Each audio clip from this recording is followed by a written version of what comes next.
Baik, bismillahirrahmanirrahim. Assalamualaikum warahmatullahi wabarakatuh. Waalaikumsalam Waalaikumsalam warahmatullahi wabarakatuh.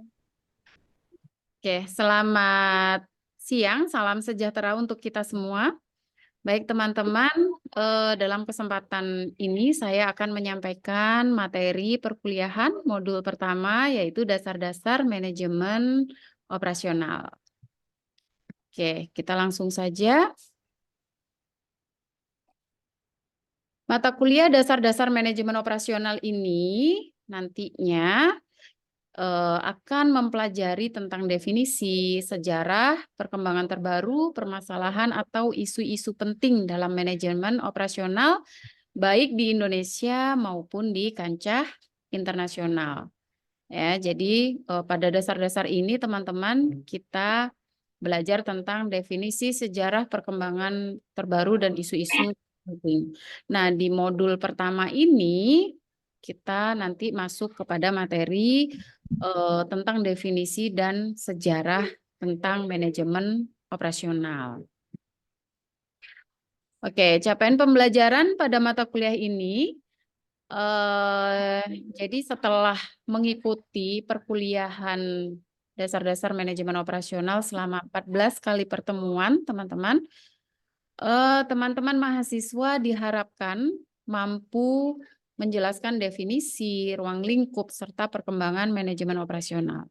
Yang kedua, mahasiswa diharapkan mampu menjelaskan strategi operasional dalam lingkungan global. Kemudian yang ketiga, diharapkan mahasiswa mampu menjelaskan sistem dasar dalam manajemen operasional. Dan yang terakhir adalah diharapkan teman-teman mampu menjelaskan hal-hal yang dilakukan manajer operasional dalam semua organisasi. Ya. Nah, di dalam 14 kali pertemuan itu materi-materi yang akan kita pelajari diantaranya ada 10 materi teman-teman dalam 14 kali pertemuan. Ya, salah satunya adalah pengantar dan konsep dasar manajemen operasional yang akan kita bahas pada pertemuan kali ini. Nah, di pertemuan yang akan datang tentunya kita lanjutkan dengan strategi operasional dalam lingkungan global, kemudian permasalahan dalam manajemen operasional, perencanaan desain barang dan jasa, strategi proses, strategi lokasi, strategi tata letak, dan kemudian pengantar manajemen persediaan, pengantar manajemen rantai pasokan, dan yang terakhir adalah pengantar manajemen kualitas.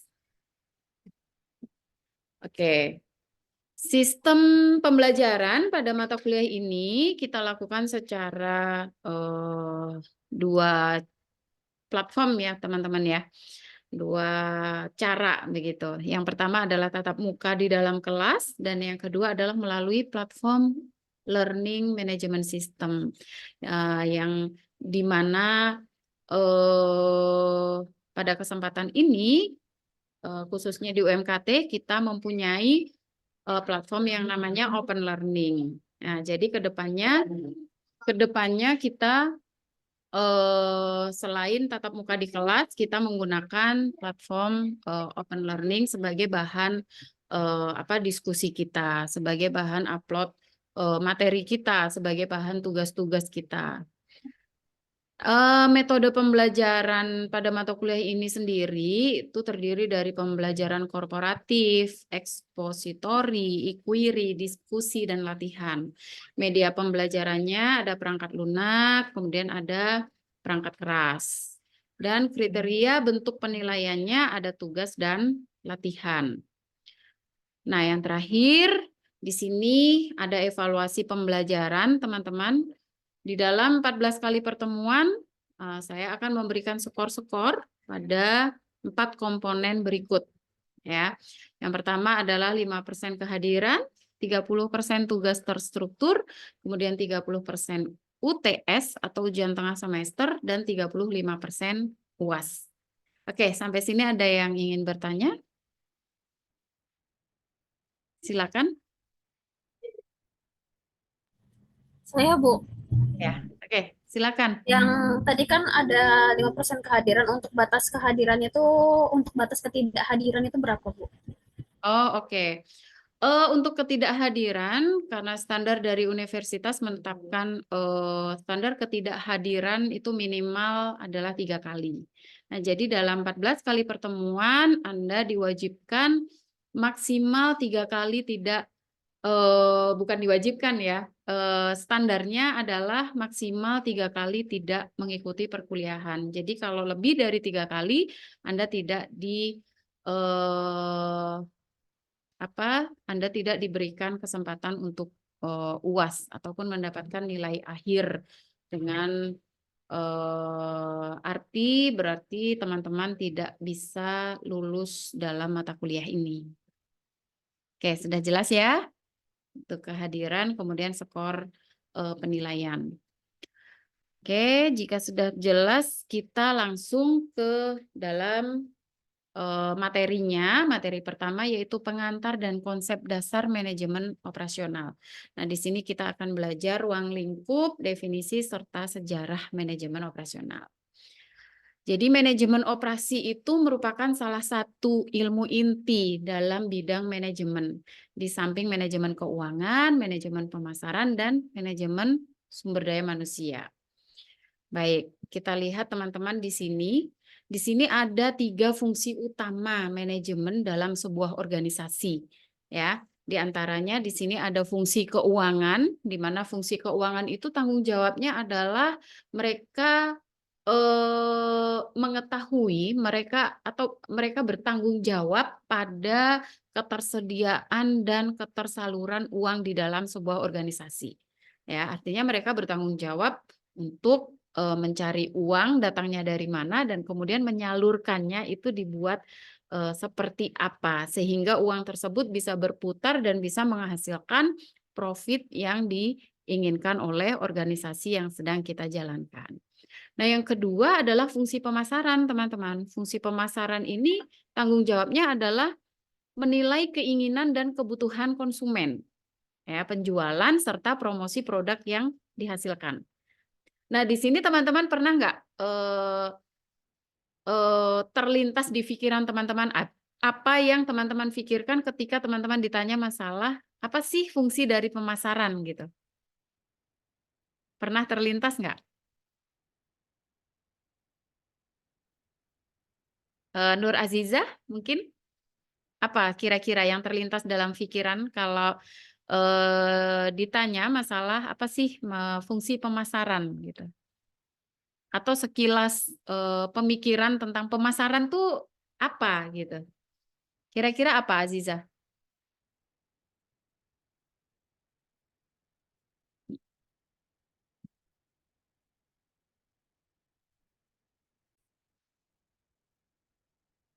Oke, mungkin Nur Aziza bisa menceritakan jika saya bertanya tentang pemasaran. Apa sih yang terlintas dalam pikirannya pemasaran itu? Coba.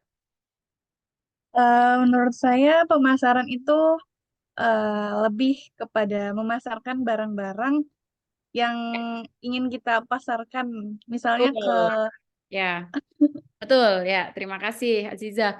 Ya, kebanyakan orang menilai bahwa jika terbersit dalam pikiran tentang fungsi dari pemasaran atau manajemen pemasaran, mereka selalu berpikir bahwa pemasaran itu adalah tentang penjualan gitu ya, teman-teman. Padahal fungsi pemasaran di sini bukan hanya sekedar penjualan, tetapi jauh sebelum penjualan, tugas dari fungsi pemasaran dalam sebuah organisasi itu adalah menilai keinginan dan kebutuhan konsumen. Jadi mencari pasarnya dulu nih kita. Siapa pasar yang akan kita bidik? Barulah setelah kita menemukan pasar kita, barulah kita berusaha untuk melakukan promosi, kemudian penjualan produk dan lain-lain untuk menyalurkan produk kita. Nah, tapi itu nanti akan teman-teman pelajari di mata kuliah manajemen pemasaran. Nah, yang di mata kuliah kita yang sekarang ini kita fokus kepada fungsi operasi, di mana fungsi operasi itu adalah bertanggung jawab untuk memproduksi barang atau menyediakan jasa yang disediakan perusahaan. Oke, jadi ketiga fungsi utama ini teman-teman harus bersama-sama menjalankan operasi sehingga organisasi dapat mencapai tujuan yang sudah ditetapkan ya, baik manajemen keuangan, pemasaran maupun operasi harus bersama-sama seiring untuk menuju tujuan organisasi dengan efektif dan efisien. Oke, nah kita masuk nih sekarang pada pengertian manajemen operasional. Nah, jika teman-teman ingat di semester sebelumnya, teman-teman pasti sudah mendapatkan pengantar manajemen ya, pengantar manajemen. Apa sih yang dimaksud dengan manajemen operasional? Ya, manajemen operasional terdiri dari dua kata, teman-teman. Di sini ada manajemen dan ada operasional. Nah, sebelum kita mendefinisikan tentang manajemen operasional, mari kita mengingat kembali gitu ya. Apa sih manajemen gitu ya? Manajemen. Kalau kalian mendengar kata-kata manajemen, kira-kira apa yang terlintas di pikiran teman-teman? Coba gantian Dea Amanda Putri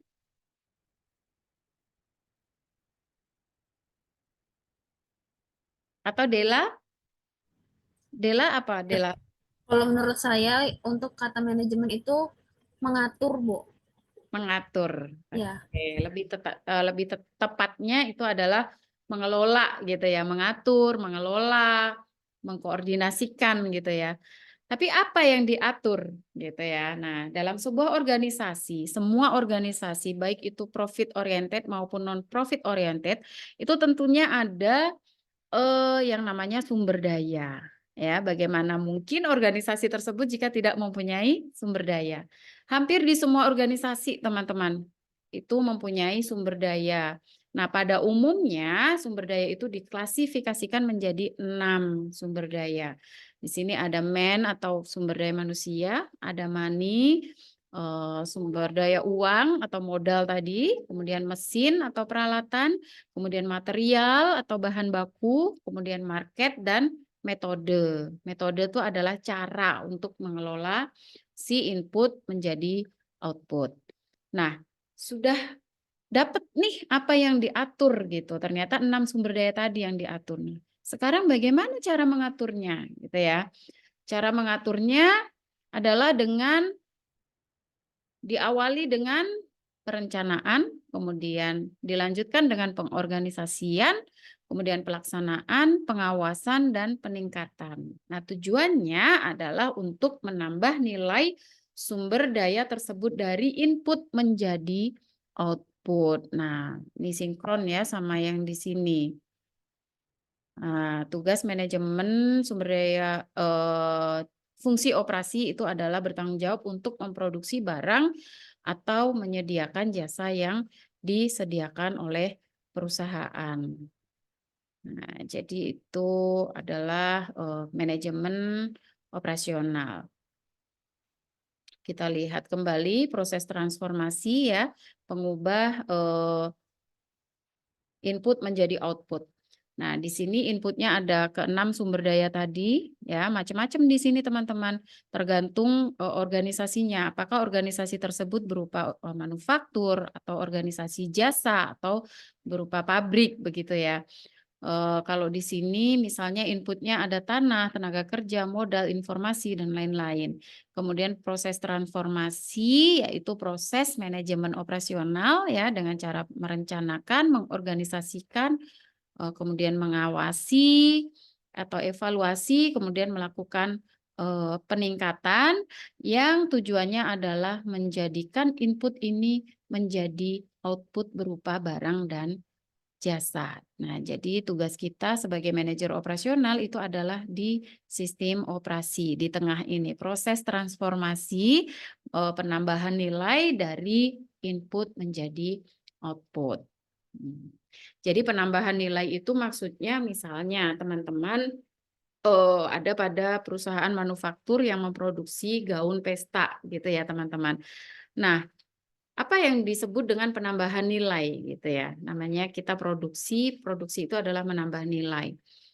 Misalnya bahan bakunya adalah kain. Kain itu harganya 50.000. dan ditransformasi menjadi gaun pesta. Gaun pesta itu berharga yang awalnya kain harganya 50.000, ternyata ditransformasi menjadi gaun pesta itu harganya akan jauh lebih mahal. Mungkin berkisar 1 juta sampai 1.500.000 gitu ya teman-teman. Nah, disitulah maksud dari penambahan nilai dari sumber daya yang kita kelola menjadi barang atau jasa yang bernilai tambah untuk konsumen, tentunya sesuai harapan dan keinginan konsumen. Oke, nah jadi di sini ada definisi dari para ahli, teman-teman. Ini definisi resmi ya dari para ahli. Salah satunya adalah Jay Heiser dan Barry Render 2011 mengatakan bahwa manajemen operasi merupakan sekumpulan aktivitas untuk menciptakan nilai dalam bentuk barang dan jasa dengan mengubah input menjadi output. Nah, tadi simulasinya sudah kita lihat secara bersama-sama. Oke. Nah, ini adalah contoh operasi ya dari berbagai bidang sebelum kita ke sejarah. Jadi setelah melihat definisinya teman-teman, jadi teman-teman jadi mengetahui begitu ya, bahwa manajemen operasi ini tidak hanya dibutuhkan pada perusahaan manufaktur saja, tetapi juga pada operasi jasa. Nah, tentunya banyak orang awam di luar sana yang mendefinisikan bahwa manajemen produksi dan operasi itu hanya dipelajari untuk perusahaan yang bergerak di bidang manufaktur atau barang-barang saja. Nah, pada kenyataannya, pada perkembangannya itu tidak seperti itu, teman-teman. Manajemen operasional itu bergerak di semua bidang, entah itu perusahaan yang bergerak di manufaktur ataupun barang, maupun perusahaan yang bergerak di bidang servis atau jasa. Semuanya bisa aplikasikan ilmu dari manajemen operasional. Nah, dari penjelasan tersebut maka kita ketahui perusahaan jasa juga memerlukan manajemen operasional. Nah, di sini ada contoh operasi dari berbagai bidang. Nah, ini dicontohkan nih inputnya apa, outputnya juga apa. Mulai dari bank, restoran, kemudian rumah sakit, universitas, pabrik, manufaktur, dan maskapai penerbangan. Nah, kalau perusahaan tersebut bergerak di bidang jasa ya, khususnya manufaktur ini teman-teman, kita mudah nih membayangkan gitu ya, seperti perusahaan Pepsodent, sikat gigi, perusahaan sapu, perusahaan air kemasan gitu. Kita mudah membayangkan produk akhirnya gitu ya. Produknya itu nampak mata atau nampak fisiknya. Tetapi untuk perusahaan jasa biasanya produk jasa itu tidak berbentuk fisik. Nah, tetapi bisa diidentifikasi gitu ya, teman-teman. Nah, contohnya di bank ini inputnya ada manusianya, ada tellernya, ada stafnya, kemudian ada mesinnya, komputer, peralatan, dan lain-lain. Kemudian ada modalnya juga, ya, ada modalnya, kemudian juga ada metodenya. Metodenya bagaimana? Oh, metodenya ternyata kalau misalnya orang kredit atau pinjaman itu seperti ini langkah-langkahnya. Kalau orang deposito langkah-langkahnya seperti ini. Kalau orang menabung itu langkah-langkahnya seperti ini. Tentunya dengan metode yang berbeda-beda. Nah, di sini banyak nih contohnya teman-teman. Oke, untuk mengetahui pemahaman teman-teman, coba saya tanya satu dari teman-teman. Coba contohkan input dan output dari perusahaan furniture. Ya, siapa yang mau menjawab?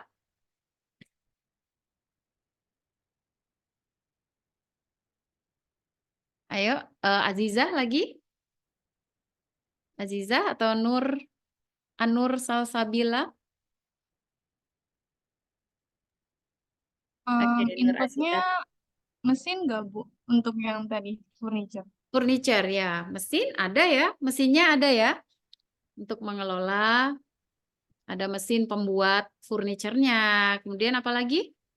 Yang menjalankan mesinnya Yang menjalankannya apa ya namanya? apa? Manusia. Ya, oke. Manusia, sumber daya mesin. Kemudian apa lagi? Tentunya ada apa? Bahan baku. Bahan bakunya berupa apa? Kalau furniture, Mungkin kayu. kayu, kemudian apa itu polister, apa ya yang Mm, sekarang itu ya banyak ya. Nah, outputnya kira-kira apa? Mungkin kayak kursi, meja, vas bunga mungkin, Bu. Nah, ya banyak sekali ya perusahaan furniture ya menghasilkan output fisik yang mudah kita identifikasi. Oke, dari sini ada pertanyaan teman-teman? Tidak ada, Bu. Oke, oke, baik. Jika tidak ada pertanyaan, nanti kita akan lanjut di pertemuan selanjutnya. Mungkin kita membahas tentang sejarah ya, teman-teman. Sejarah, kemudian kita membahas tentang tren dalam bisnis, manajemen operasional, kemudian kita membahas tentang produktivitas serta pengaturannya. Nah, ini menarik nih, nanti produktivitas kita bahas di kemudian pertemuan selanjutnya. Oke, jangan lupa teman-teman, video ini nanti akan Ibu upload di Open Learning. Materinya juga sudah tersedia di Open Learning. Kita bisa diskusi terbuka di situ. Silakan di kolom komentar ataupun di kolom Open Discussion di situ ya. Jadi teman-teman boleh bertanya apa aja di situ tentang manajemen operasional. Baik, terima kasih atas waktunya di hari ini. Semoga apa yang kita lakukan bisa mendatangkan manfaat untuk kita semua. Ya, saya mengucapkan permohonan maaf apabila ada salah penyampaian atau salah kata. Mari kita tutup dengan alhamdulillah, teman-teman. Alhamdulillah. Alhamdulillahirabbil alamin. Oke, billahi taufik wal hidayah. Assalamualaikum warahmatullahi wabarakatuh. Waalaikumsalam Waalaikumsalam warahmatullahi wabarakatuh.